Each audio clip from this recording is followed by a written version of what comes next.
Hello friends and enemies, welcome to or back to Happy For Now. It's me Isabel here with my best of 2026 so far. I'm not going to do a least favorite so far. You've gotten my DNFs. One, there weren't a ton. Some of them were books I read this month, so you're getting rants about them. You got a rant about one of them in a vlog already. So I figured we'd talk about my top 10 favorite romance books I've read, some honorable mentions for books, and manga series also. I realize I don't have as many honorable mentions for manga, but all of these are ongoing series for the most part. So we've got a bit of both. Like, we've got some favorites and some honorable mentions. These could shift some. Some books did have, or some books have been bumped to 6 stars since their rating, like since a wrap up, because I just like continued to think about them and found them so fantastically good. So yeah, let's dive right in and talk about my favorites so far this year. See if you're surprised by any of them. You may be, you may not be. I'm not sure. But yeah, let's talk about the books first, and then we'll talk about manga. Timestamps down below, of course, if you want to jump around. First of all, we have Broken by Daylight. I'm very excited. Shay and I are actually this week diving into our buddy read for this series and starting Frozen by Stardust, and I'm very excited for it. I'm very, very excited for it. I loved Broken by Daylight. We got a lot of backstory for Dayton, and it was needed and enjoyable and such a delight. This romantasy series has become one of my favorite Beauty and the Beast retelling inspiration situations that we've had to date. I think it's fun, it's different. Like, it breaks away from the Beauty and the Beast traditions and gives us something new and refreshing, actually, without just like playing with the tropes to be like, do you see it? Do you see it? So I'm loving that about this so much. It's like gone so much further. Also, we actually have like mean and evil fae a little bit in here. Not as mean and evil as I always like them, but still some of that present, and I do enjoy that a lot. Then we have Still Into You by Erin Connor.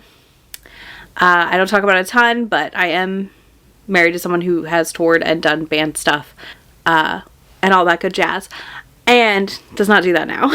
So I am a very jaded when it comes to musician romances. They don't always work for me. There's just something that like I can't remove my reality and the realities I'm aware of from those books. But Still Into You did such a good job.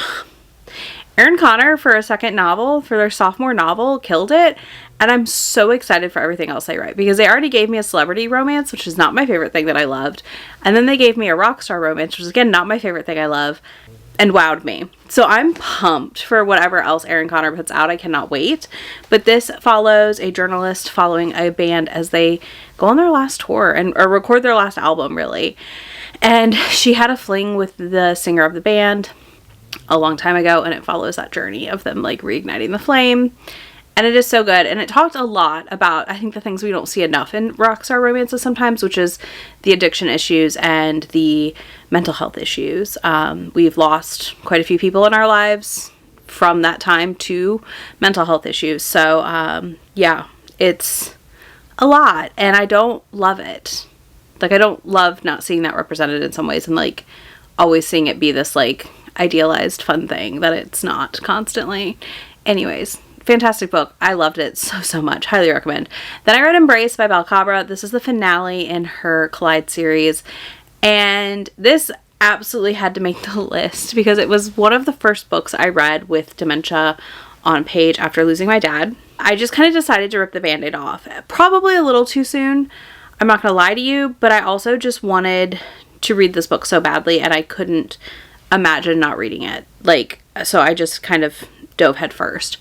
Again, probably shouldn't have, but I did. And the way that our hero in this book discusses grief, and our heroine too, because she has lost her father in a different way. He has lost his father. His mother has dementia and is not doing great. And he's trying to like help his sister who's caring for her, but she's not necessarily the most accepting of the help. It's a whole thing. It's very different from my own personal experience and how my family was. Like, we were all very much supporting each other and have continued to do that. There was so many moments in reading this that I just cried. Like, I cried. So if you are dealing with grief, maybe don't read this book when it comes out. But if you feel like you need a way to process it and feel seen, it may be the book for you. It is not out yet. I hate to tell you that. I read it very, very early. It comes out, I think, in October. I'll put the date up here for you. I don't remember exactly. But yeah, I read it when it was right for me to an extent and not right for me to an extent. But yeah, I felt very, very seen in a lot of the things on page. and the things that I've felt in the last 8 months, 9 months. I don't know. I'm trying not to count, to be honest with you. To some extent, I try not to count. Next, we have one of two from the same author. I've got them back to back because they have to be here. That is Beast Business by Ilona Andrews. I don't know that I will ever be unbiased in my love of Ilona Andrews. Yes, I still need to read all of Kate Daniels, but I've read everything else they've put out. And I just kind of like have Kate sitting there because I've read about half of it, and I just continue to be like, but then I'm current. And I just don't know that I'm ready to be current right now with them. But I did read Beast Business, which is a spinoff for the Hidden Legacy series, and it was so good. It gave me a lot of things I wanted to see. We got to kind of see some of the characters we love again, and we got a lot more insight into Augustine and his powers and all these things like that we hadn't really gotten a ton of experience with in prior books in the Hidden Legacy series. It just was incredible. All around, incredible. It was a good time. They were fantastic reads. I had so much fun with this book. I truly just had a blast coming back to them. And then on another note, we have To Kill a Kingdom by Ilona Andrews. And this also was everything to me. I really, really loved this book. I think it was fantastically done. I loved the way that our heroine Maggie is just thrown into this world that is a very grimdark fantasy world, and we just learn a lot of things along the way. We get inklings of the romance subplot that Ilona Andrews is always going to deliver on, so I'm always comfortable with that element here, but this was just incredible. Absolutely incredible. And I truly cannot think of a better way for me to want to read more fantasy books. I loved so many things about Maggie, and I loved so many of the reveals here, and I'm very excited to reread the book at some point this year. And that says a lot for me to say I want to reread it this year when I've already read the book. Next, we have Lola and the Millionaires. Part 1 and 2 we're going to lump together. I specifically 5-starred part 2, or 6-starred part 2, but I do think part 1 is equally as good. I finally read it. I loved it. It was a member's vlog pick, so they got a whole video of me reading part 1 and part 2.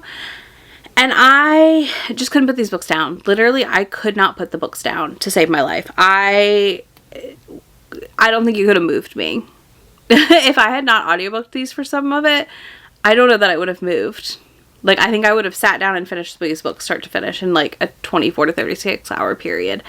I might have slept, but I don't know that you could have moved me in any great capacity. I was locked in. I loved Lola. Lola is a beta who ends up being taken in by a pack that is very desirable and beloved, and a very popular Omega. And the way the pack like forms around her to help protect her and help her heal from the very awful experience she had prior with alphas was really sweet. It also was really sweet and just like adorable, the time she spent with each one and how different each alpha was. I loved them all. I loved the Omega. I loved the beta she met. Every bit of this book was so, so good, and I'm thrilled I pre-ordered the Bloom edition, so I'll have like the fun new editions. I would have loved to get the indies, but I didn't know if I'd love the series enough to do that, so I didn't buy them ahead, and I kind of wish I had, but it's okay. This one just surprised me. It's so popular and beloved by people that I just was afraid, personally, I would hate it. And I always have this fear, and it rarely is the case, that I also like super don't love a thing that a lot of people like. There are exceptions. There are things that I'm like, oh yeah, I won't like that. But I'm usually a relatively good judge of like, yeah, that's probably going to work for me. And Lola I thought would work for me, but I was just like slightly nervous it wouldn't. And I really enjoyed Baby's book too, Baby and the Late Night Howlers. So I don't think my love of Lola is like a shock necessarily, but I left these really surprised at how much I liked them and how not... They're dramatic, but they're not too dramatic of a book. So I just really liked that about them overall. Then we have Bar Down Baby by Kath Richards, which I just read last month in June, and I raved about it in my wrap-up, and here it is. It is a 6-star favorite. I do not like pregnancy books, okay? Like, pregnancy does not interest me necessarily. Like, I will read them. I will read a surprise pregnancy. I will read a secret baby, but it is never the thing that's going to grab me to pick up the book, right? And I like Kath's writing, and I've enjoyed other books by her immensely, and I was like, we're going to try for Bar Down Baby. I did get an ARC, and I devoured that book. I have a signed copy coming. I loved Bar Down Baby. I think this was an example of a book that used a trope to give us a really good story and a fun story. So she ends up having a night in like a weekend in New York, meets Barry, ends up pregnant, comes back home, continues working, doesn't know who Barry is. Barry is a famous hockey player. Barry has transferred to the team she cleans for, her janitorial service her family runs, cleans. So she cleans the training center.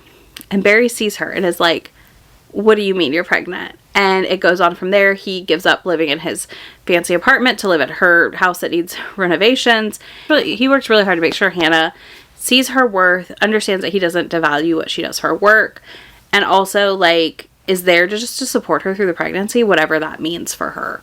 And then is like, I'll eat you out every day till you have the baby, if that's what you need. And, you know, they enter into some sexual exchanges that are fan-fucking-tastic. I also think it was really fun because her family, she has a lot of impressions on what her family thinks of her and how they're going to treat her, and those ideas she has are not necessarily the most accurate on what they're actually trying to do or what they think of her. So she's kind of working through a lot of that too, like this idea that she thinks her family thinks she can't take care of the baby, she can't do this right, or any of that. So that was really good. I absolutely loved this book.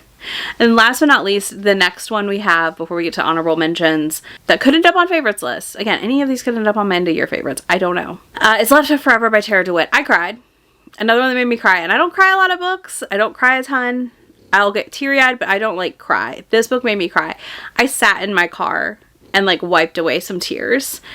Specifically at the end of the book when there is a fantastic quote about bravery, what is bravery if not hope in action? And I was just like, that hits. Wow, Tara DeWitt, how did you do this? This is a second chance romance between a couple who were dating as teens. He got held back and they were like in the same grade. Anyways, he loses his parents at 18.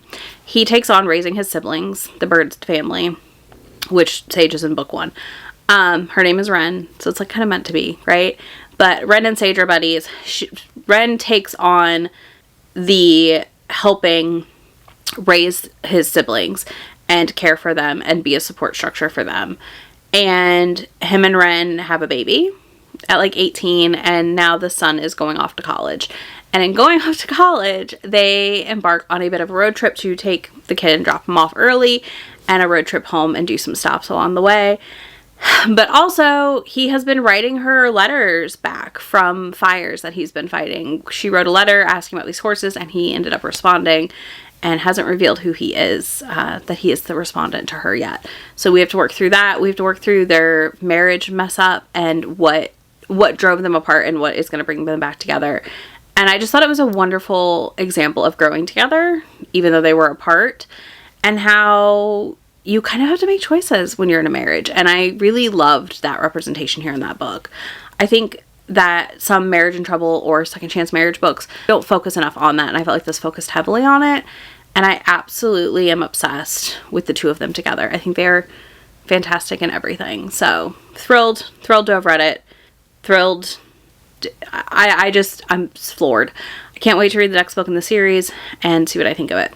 Let's talk about my honorable mentions, because we got 5 of those. You know, it's okay.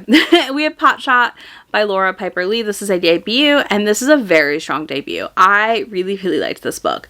This follows a heroine with Crohn's disease who is working to open a dispensary in her hometown, and we follow small town hijinks around them trying to stop her from opening a dispensary in a location called Strange Drugs. On top of the small town hijinks, her high school friend to enemy has reappeared, and she has a accident shaving down there, and he has to stitch her back up. And she is horrified it's him. And he does not know she has Crohn's. He does not know about her medical issues. He thinks pot is a bad thing and all this stuff. And basically, like, has to learn a lot of things from her around this and what the realities of it is. And then also, like, readjust his very, like, staunch worldviews. He's very stuck in these specific worldviews and does not have the ability, it seems, to, like, respond well to others with different worldviews. So he kind of has to work through that. And it is a delight. I cannot recommend Potshot enough. Then I also talk about the DC Star series. I've already read 2 of the books this year. I'm hoping to finish the series by the end of the year. This is by Chelsea Curto, and I just was really surprised at how much I liked Face Off personally, And then Power Play I thought was just as fun and delightful. That one is a marriage of convenience. Or let me rephrase that. That one is an accidental marriage turned marriage of convenience kind of situation. And it is a delight. Both of these have been fun. I love how strong the heroines are in Chelsea's books. They don't tolerate shit from these men, and I love that. And those men are all down bad, and that is my absolute favorite thing in a romance book. Then we have Wildcard, which is the finale of Vancouver Storm. I didn't love this as much as I loved Gloves Off. Gloves Off is my favorite in that whole series, but Wildcard was a fantastic finale to a series that I felt like was going to be really hard to close and land the closing, but it did a really good job. We got great plot wrap up around the team owner, the coach's life, and everybody else in their lives. So that was fun and I enjoyed it. Another honorable highlight of a novella was Portal to Pleasure, the second one in the Portal to Pleasure series. I had so much fun with this one. I wasn't sure that I would love it as much as I loved the first one, but it did not disappoint in any capacity. So we love to see that. It's a good surprise every time when that happens. And then we have His Majesty by Sean, another novella. I'm probably going to do like a novella favorites this year because I've read a lot of novellas I really loved. But His Majesty by Sean gave a lot of the same energy as a Christina C. Jones favorite, Maybe Next Time, in which he kidnaps his wife. But in His Majesty, he also kind of kidnaps her, / takes her away from a date and is like, no, we're not done yet. I'm not done with you, and I'm going to prove it to you. And it's a weakness, okay? I will tell you, it's a weakness. I cannot help it. It is a weakness for me. I love I'm not done with you, and we're going to figure this out situation every single time. So yeah, His Majesty was fantastic. And then I read like 2 other books by Sean. So there's that. Anyways, those are the favorite books and the honorable mentions. Let's talk about manga next. Okay, so I did pick 10 manga series instead of 8 because that's just how that worked out. And I've got like 3 honorable mentions for you in the manga department. And at the end of the year, manga will be broken out into finished series and unfinished. So there's that. This is a mix. So first things first, there's only been 1 volume this year, but still a highlight. I'm going to hold up volume 1s for all of these. But volume 6 of the Other Worlds books depend on the Bean Counter. The Bean Counter continues to just be a favorite for me. I continue to be happily surprised every single time and thrilled to read these. It follows an accountant who ends up falling into a portal with a girl who gets summoned in an isekai situation, and he is a really good accountant, and he has to help keep the books and fix the finances of the kingdom, and this knight helps him stay in the place with some fluid swapping and other things. Then we have Cherry Magic, 30 Years of Virginity Can Make You a Wizard. I finally got current on this year, I believe. I think I read a handful of volumes this year early on, and that got me current again, which is fantastic. This follows, the first chunk follows this couple on the cover. He turns 30 and is a virgin and can hear the other man's thoughts, and he realizes he likes him, and they end up in a relationship. And we follow someone else who also turns 30 as a virgin and can hear thoughts, and we're following their relationship in like the next, like volume 15-ish we switch, I believe, 14, 15. I really enjoyed this. This has been very, very fun. It's very silly, very quick read, very like good amount of slice of life with some plot. So I've really loved it. Then we have, I'm not going to get it down because it's literally the tippy top shelf. My Senpai is Annoying. I finished this series this year, and I was worried that this series was 1, not going to end well, or 2, annoy me by the ending. But I will reassure you and anyone else that the ending of My Senpai is Annoying is fantastic. We get the exact payoff I wanted and a fantastic just like closure on the storyline. And it was so cute and sweet, and I loved every little bit of it. Next, we have a series I started this year, or started late last year, and that's Choking on Love. This is another wild card for me because it is a musician romance. They're in college. This is a really fun setup. Basically, he's really popular and she is in the college with him, and they kind of just start interacting, and she has dreams of like being a graphic designer and stuff, and they interact and they start dating, and it's really, really sweet and cute, and he's so supportive of her, and I love it. Like, it's just, they're so sweet together. And he is a chaos gremlin, but like also means so well. It's just a delight, an absolute delight. Next, we have another series that's finished, and that's After the Starry Sky. Oh my god. Okay, next we have another series that's finished, and that is After We Gaze at the Starry Sky. 3 volumes. This follows a hero who is in a wheelchair and a hero who photographs the nighttime sky, and he really admires his art. They end up meeting at an exhibit. But they end up meeting and having a connection, and he helps take him around to see the stars and do all these things with his wheelchair. And it's just a really beautiful and sweet romance. This series is so good. Next, we have Me and My Beast Boss, which I'm hoping we get a few more this year, but this has been a series I've been really surprised by. This follows our heroine, who is the secretary to the Beast Boss guy, and he's like, everybody's scared of him, and she's not really intimidated by him. And it follows her journey working for him, but also the two of them like having a crush on each other, and it has been absolutely adorable. I've really enjoyed it. I was really excited when I got volume 4 and got to devour that, and I'm excited for more to come. Next, we have probably one of my favorite shoujos right now, and that is Fall in Love You False Angels. This follows two students who are both like goody two-shoes at school kind of, and viewed as like beautiful and perfect, and outside of school they're a little bit more delinquent-y. Not completely, but a little bit. Anyways, it follows the development of their romance, and by volume 3, you're getting some confessions, you're getting some movement on their romances, and I've just really enjoyed it. To be honest with you, like, it has surprised me every time, and I love that. Like, that is one of my favorite things to have happen. Their story has been really cute, and the way the confessions and certain things have worked has been very unique from other shoujo romances I've read lately. I have a lot of BLs right now, but I guess I've just been reading a ton of BLs this year. Then I have Ask and You Will Receive volume over here, which is a workplace BL.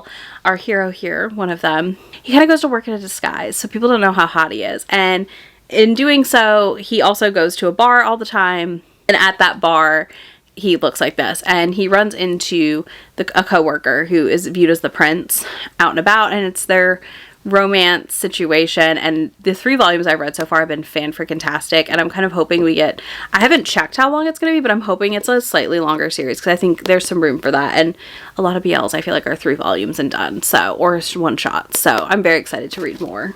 Then we have The Dashing Zaddy and his icy protege. This follows a hero who is a sales prodigy, like the best in the company, and his erectile dysfunction, but this other employee that works with him that is younger and has a crush on him. It follows their relationship, and that maybe the erectile dysfunction is not what he thought it was. This is banana pants wild bonkers and such a good time. Highly recommend. I've loved it so much. And then last but not least, a constant favorite, Sign of Affection.